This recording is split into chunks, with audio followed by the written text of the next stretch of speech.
آیت 166 ہم دیکھتے ہیں، جس وقت پیشوا لوگ اپنے تابعداروں سے بیزار ہو جائیں گے اور عذاب کو اپنی آنکھوں سے دیکھ لیں گے اور کل رشتے ناطے ٹوٹ جائیں گے۔ 167 اور تابعدار لوگ کہنے لگیں گے کہ کاش ہم دنیا کی طرف دوبارہ جائیں تو ہم بھی ان سے ایسے ہی بیزار ہو جائیں جیسا یہ ہم سے ہیں۔ اسی طرح اللہ تعالیٰ انہیں ان کے اعمال دکھائے گا، ان کو حسرت دلانے کو، یہ ہرگز جہنم سے نہ نکلیں گے۔ یعنی یہ جن کی پوجا کرتے تھے ان کی بے بسی اور بے وفائی پر مشرکین حسرت کریں گے، لیکن وہاں اس حسرت کا کوئی فائدہ نہیں ہوگا۔ کاش اس دنیا میں ہی شرک سے توبہ کر لیں۔ آیت نمبر 170 اور ان سے جب کبھی کہا جاتا ہے کہ اللہ تعالیٰ کی اتاری ہوئی کتاب کی تابعداری کرو تو جواب دیتے ہیں کہ ہم تو اس طریقے کی پیروی کریں گے جس پر ہم نے اپنے باپ داداؤں کو پایا، گو ان کے باپ دادا بے عقل اور کم اور گمراہ ہوں۔ اس آیت کو پڑھ کر کیا لگتا ہے؟ آج بھی اگر آپ یہ باتیں کسی کو بتائیں گے نا تو پتہ ہے کیا کہا جاتا ہے؟ یہی جواب ملتا ہے کہ یہ تو ہمارے باپ داؤں کے زمانے سے رسم چلی آ رہی ہے اور تم تو نئی بات لے کے آئے ہو۔ حالانکہ آباء و اجداد بھی دینی بصیرت سے بے بہرا اور ہدایت سے محروم رہ سکتے ہیں، اسی لیے شریعت کے مقابلے میں آباء و اجداد کی بات ماننا، ان کی پیروی کرنا غلط ہے۔ اللہ تعالیٰ مسلمانوں کو اس دلدل سے نکالیں، آمین۔ کفار کی مثال ان جانوروں کی طرح ہے جو اپنے چرواہے کی صرف پکار اور آواز ہی کو سنتے ہیں، سمجھتے نہیں۔ وہ بہرے، گونگے اور اندھے ہیں، انہیں عقل نہیں۔ یعنی ان کافروں کی مثال جنہوں نے اپنے آباء و اجداد کی تقلید کر کے اپنی عقل کو بالکل معطل کر رکھا ہے، ان جانوروں کی طرح ہیں جن کو چرواہا بلاتا ہے اور پکارتا ہے۔ وہ آواز تو سنتے ہیں لیکن یہ نہیں سمجھتے کہ انہیں کیوں بلا رہا ہے، ٹھیک ہے نا، کیوں پکارا جا رہا ہے۔ اس طرح یہ لوگ بھی بہرے ہیں کہ حق کی آواز نہیں سنتے، گونگے ہیں، یہ حق ان کی زبان سے نہیں نکلتا، اندھے ہیں، یہ حق کے دیکھنے سے عاجز ہیں، اور بے عقل ہیں کہ دعوت حق اور توحید و سنت کو سمجھنے سے قاصر ہیں۔ آیت نمبر 173 تم پر مردہ اور بہا ہوا خون اور سور کا گوشت اور ہر وہ چیز جس پر اللہ کے سوا دوسروں کا نام پکارا گیا ہو حرام ہے۔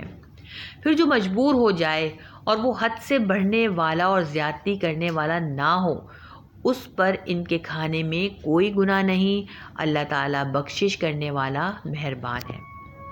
اس آیت میں 4 حرام کردہ چیزوں کا ذکر ہے، اور اس کے علاوہ بھی کئی چیزیں حرام ہیں جو یہ بات کی گئی ہے، ٹھیک ہے، وہ اس لیے کہ مشرکین حلال جانوروں کو بھی حرام قرار دے دیتے تھے، جنہیں اللہ تعالیٰ نے حرام نہیں کیا تھا انہیں بھی وہ کہہ دیتے تھے کہ بھئی یہ حرام ہے، ٹھیک ہے نا۔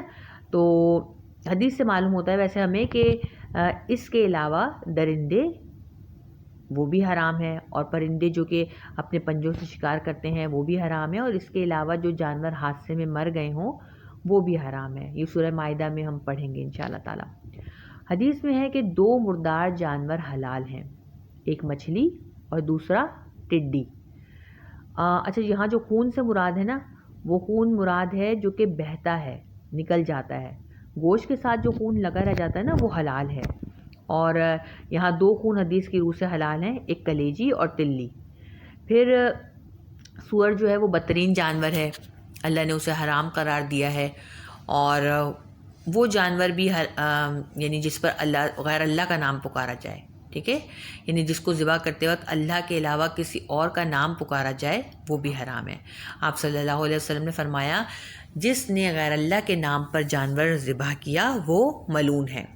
آیت نمبر 177 ساری اچھائی مشرق اور مغرب کی طرف منہ کرنے میں ہی نہیں بلکہ حقیقتاً اچھا وہ شخص ہے جو اللہ تعالیٰ پر، قیامت کے دن پر، فرشتوں پر، کتاب اللہ پر اور نبیوں پر ایمان رکھنے والا ہو، جو مال سے محبت کرنے کے باوجود قرابت داروں، یتیموں، مسکینوں، مسافروں اور سوال کرنے والوں کو دے، غلاموں کو آزاد کرے، نماز کی پابندی اور زکوٰۃ کی ادائیگی کرے، جب وعدہ کرے تب اسے پورا کرے، تنگ دستی، دکھ درد اور لڑائی کے وقت صبر کرے، یہی سچے لوگ ہیں اور یہی پرہیزگار ہیں۔ یہ آیت جو ہے وہ قبلے کے ضمن میں ہی نازل ہوئی ہے۔ ایک تو یہودی اپنے قبلے کو جو کہ بیت المقدس کا مغربی حصہ ہے، اور نصارہ کا قبلہ جو کہ بیت المقدس کا مشرقی حصہ ہے، بڑی اہمیت دے رہے تھے، اس پر بڑا فخر کر رہے تھے۔